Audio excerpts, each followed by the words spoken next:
दोस्तों इनइक्वालिटी के अंदर नॉट इक्वल केस में आइदर और केस कहां कहां बनता है मैं आपको वो बताऊंगा, जरा ध्यान से समझिएगा। दोस्तों स्टेटमेंट में आपको दिया गया है A is not equal to B. आप जानते हैं कि हमारे पास मेनली यही तीन साइन होते हैं, ग्रेटर, लेसर, इक्वल। दोस्तों अगर मैं आपसे कहूं कि भाई वो इक्वल नहीं है तो इसका मतलब साफ ये है कि आपको पता चलेगा कि या तो ग्रेटर होगा या लेसर होगा।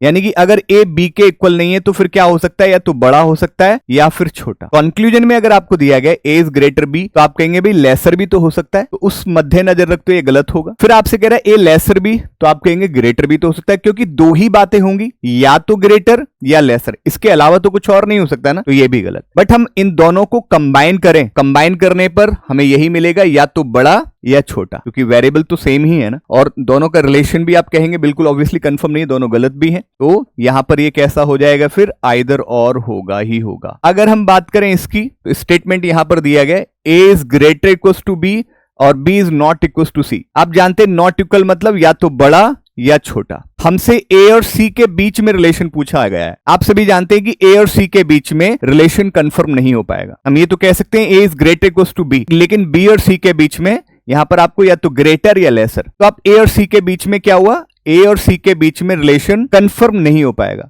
जब ए और सी के बीच में रिलेशन कंफर्म नहीं होता तो वहां तीन पॉसिबल साइन, या तो बड़ा या छोटा या बराबर, लेकिन ये दोनों निष्कर्ष में आपको देखने को मिलना चाहिए। आप देखेंगे ए और सी के बीच में आपको बड़ा और बराबर भी है, और ए और सी के बीच में यह छोटा भी है, यानी कि तीनों पॉसिबल साइन आपको दोनों निष्कर्ष में मिल रहे हैं। क्योंकि ए और सी के बीच में जब रिलेशन कंफर्म नहीं है तो हम यही देखेंगे, तो दोनों को कंबाइन करने पर आपको क्या मिल रहा है, बड़ा, बराबर और छोटा। तो ये तीनों पॉसिबल साइन मिल रहे हैं, तो ये भी आपका कैसा होगा, ये भी आइदर और होगा ही होगा। ये तीसरा आपको क्वेश्चन में दे रहा हूं घर के लिए, कमेंट सेक्शन में बताइएगा जरूर। बहुत बहुत शुक्रिया, धन्यवाद।